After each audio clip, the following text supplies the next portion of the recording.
Hey guys, welcome back to Electrical Car Repair Live. Thank you guys for watching and subscribing to the channel. In today's video we'll be working here on a Dodge Dart, guys. And if your windshield washer pumps do not work, it doesn't spray, guys, stay with us and we'll explain, guys, which fuse you need to check for that and where to find the fuse. Now, quick introduction, guys. Every car we get at the shop, we make at least 200 videos, including this generation Dodge Dart. Why we do all that? Because our mission at the shop is to save you guys as much money as we can. So please subscribe to the channel and like the video, guys. Hopefully you will find the information helpful. If you want to save even more money on car parts, tools, anything like that, check out, guys, the link in the description of the video below, and you can see where you can get car parts and tools for a super good price, fast shipping as well. Now, you guys have 3 major fuse boxes in your Dodge Dart. So we're going to start explaining that. I'll open the hood and then I'll show you where you can locate the pump for the windshield washer system, guys. Okay, so that being open, let me show you now. You have, guys, the reservoir right here. This is your windshield washer reservoir, okay, right here. The pump is located on the back side, but if your spray nozzles do not work, guys, that spray the windshield, okay, most likely it's either a bad pump, a bad fuse, or a bad switch.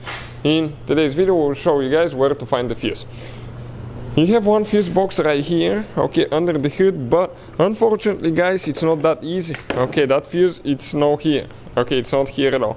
It's inside. Inside you have 2 more fuse boxes, guys. And I want to explain a few more details here. Now, as you can see, we have that cover, okay, removed. Okay, the cover is right there on the seat. Why we remove that cover? Simply, guys, because we have to access, okay, the fuses right here. You have 2 fuse boxes. One is back there that you access from underneath, and one, guys, this is the BCM module right here, guys. It's right here behind that thing.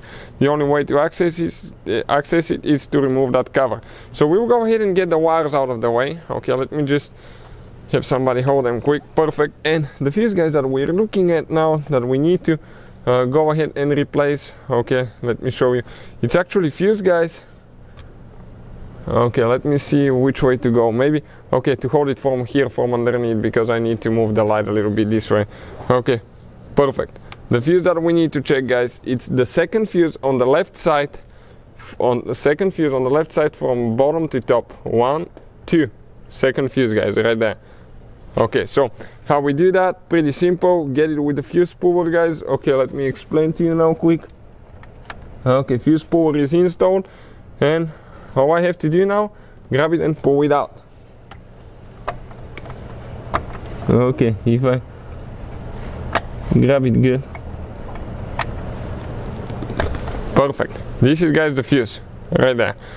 So all we have to do, get a new fuse. If you're on the market for replacement fuses, guys, check out the link in the description of the video below. You can buy that box for really good price, not very expensive at all. So all I have to do, go ahead, push it in. Now this is it, guys. This is the whole procedure for the windshield washer sprayers, guys. So hopefully, guys, the video will be helpful to any of you trying to do anything like that. Please subscribe to the channel, guys. Thank you for watching and see you guys next time.